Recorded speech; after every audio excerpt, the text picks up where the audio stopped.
Crime board के एक और एपिसोड में आप सब लोगों का स्वागत है। आज हम जिस केस के बारे में आपको बताएंगे उसमें 3 औरतें शामिल हैं, जिसमें एक माँ अंजना बाई और उसकी 2 बेटियां सीमा गवित और रेणुका सिंधे।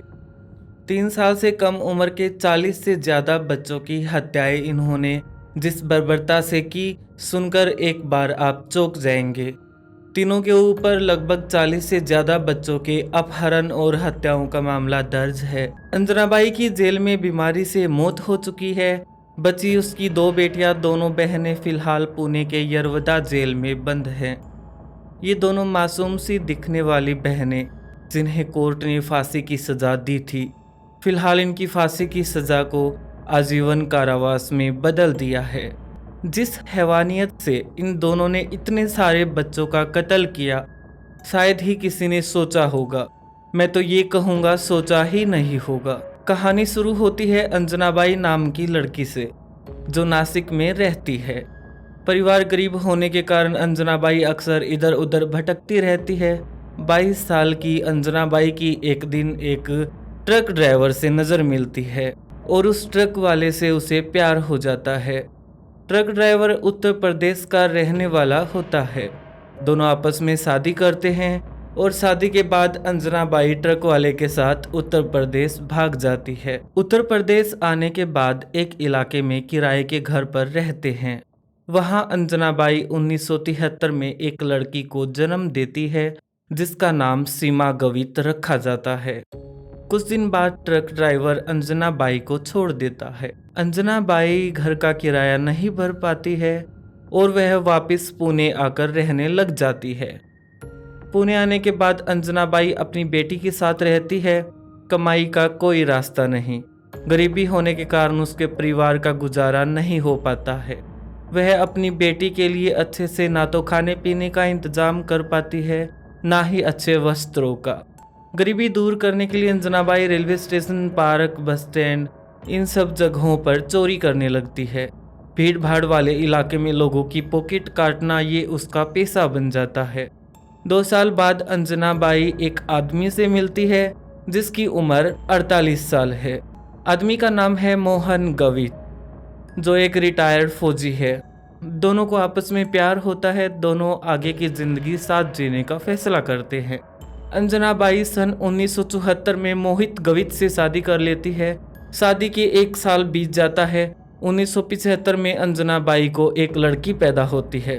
लड़की का नाम रेणुका रखा जाता है।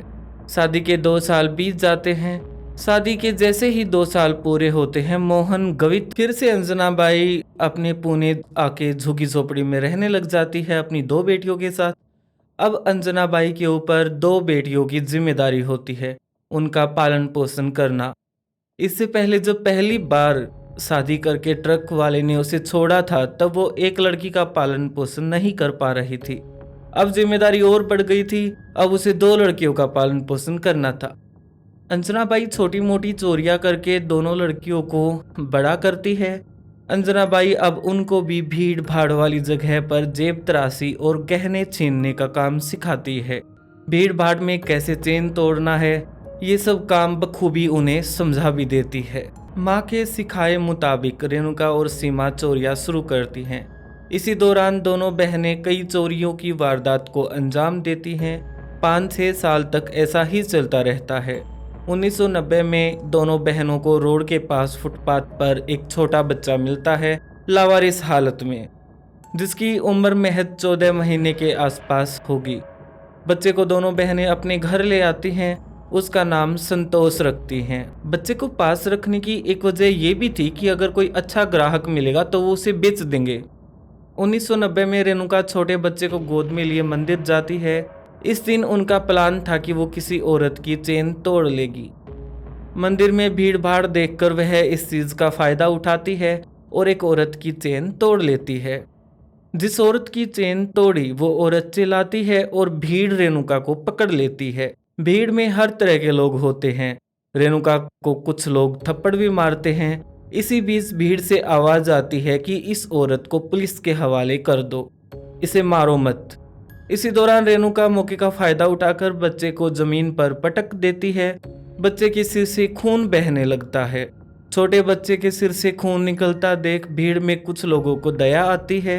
वो बच्चे को पट्टी करते हैं किसी कपड़े से। भीड़ में जो लोग रेणुका के पास खड़े थे उन्हें रेणुका पर दया आ जाती है।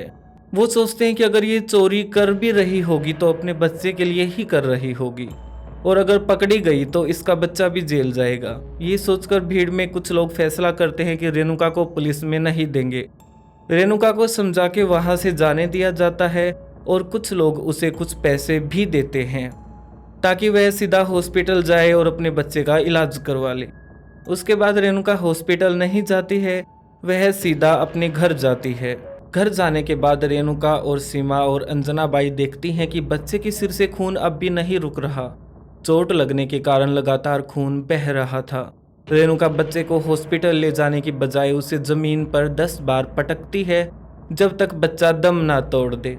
पटकने के बाद बच्चा दम तोड़ देता है, फिर उसे वो एक सुनसान जगह पर ले जाकर दबा देते हैं। इस वारदात को अंजाम देने के बाद उन्हें एक बात तो समझ आ गई थी कि अगर छोटा बच्चा साथ हो तो वह चोरी करके सुरक्षित तरीके से निकल सकती हैं।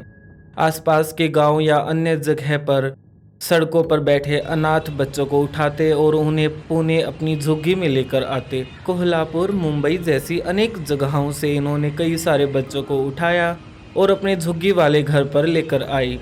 ज़्यादातर झुग्गियों में रहने वाले बच्चे भिखारियों के होते या फिर अनाथ। इस तरह के बच्चे इनका आसानी से शिकार भी बन जाते थे क्योंकि उनके माँ बाप पुलिस तक शिकायत भी नहीं करते थे, और अगर पुलिस तक शिकायत पहुँच भी जाती तो उस मामले पर पुलिस कार्रवाई नहीं करती। अब जब भी वो चोरी करने जाती तो बच्चों को साथ लेकर जाती। अगर पकड़ी जाती तो बच्चों को धड़ाम से नीचे पटक देती। भीड़ को दया आती और भीड़ उसे जाने देती और बाद में उस बच्चे को सुनसान जगहों पर ले जाके वहां पर फेंक देती या फिर मिट्टी में दबा देती। कई वर्षों तक अलग अलग शहरों से बच्चों की लाशें मिलने लगी। इसी बीच रेणुका और सीमा और अंजना बाई तीनों ने मिलकर एक बच्चे को अगवा किया और जब बच्चा रोने लगा तो इन्होंने चुप करवाने की कोशिश की। बच्चा रोने से चुप नहीं हुआ तो इन्होंने बच्चे को पटक कर मार दिया। मरने के बाद इन्होंने बच्चे को एक पॉलीथिन में पैक किया और जंगलों में फेंकने के लिए चल पड़ी। जंगलों की तरफ जाने के लिए इन्हें बाजार से होकर गुजरना था। बाजार में इन्हें कुछ कपड़े लेने का मन करता है। कपड़े की दुकान पर कपड़े खरीदकर चेंजिंग रूम में कपड़े ट्राई करती हैं और पैक करवाती हैं। थोड़ी दूर चलने के बाद उन्हें ध्यान आता है कि जिस पॉलीथिन में बच्चा था वो पॉलीथिन तो कपड़े की दुकान के चेंजिंग रूम में ही रह गया है।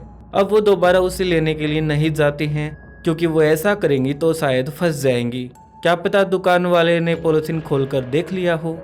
वो अपने घर आ जाती हैं। बच्चे के माँ बाप ने इसकी शिकायत पुलिस स्टेशन में दर्ज कराई थी। इसी दौरान पुलिस को खबर मिलती है कि कपड़े की दुकान के चेंजिंग रूम में एक पॉलीथिन है और उसमें एक बच्चे की लाश है। पुलिस तुरंत वहां पहुंचती है और बच्चे को अपने कब्जे में लेती है। अब पुलिस के सामने सवाल था कि कौन छोड़कर गया है इस बच्चे को।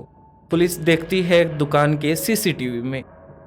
पुलिस दुकान में लगे सीसीटीवी की सभी की डीवीआर लेती है और उन सभी कैमरों की वीडियो को खंगालना शुरू करती है और पुलिस देखती है कि तीन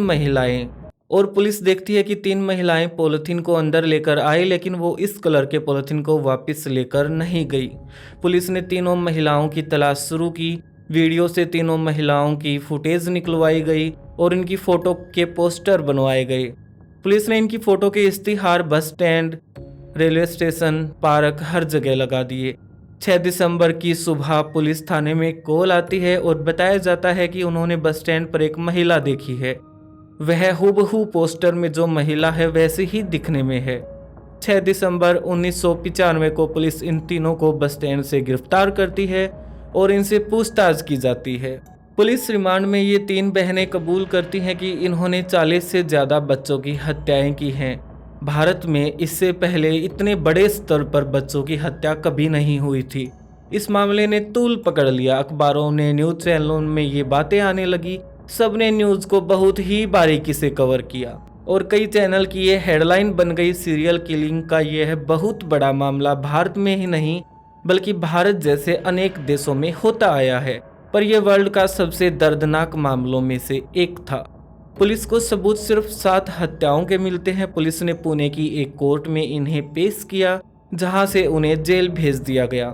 जेल रहने के दौरान 3 साल बाद 1998 में अंजना बाई की जेल के अंदर बीमारी से मौत हो जाती है। अब बची सीमा और रेणुका। लंबे समय तक दोनों के केस की सुनवाई कोर्ट में होती रही। सन 2001 में पुणे की सेशन कोर्ट ने दोनों को फांसी की सजा सुना दी। रेणुका और सीमा ने इस फैसले के खिलाफ महाराष्ट्र हाई कोर्ट में याचिका दायर भी की।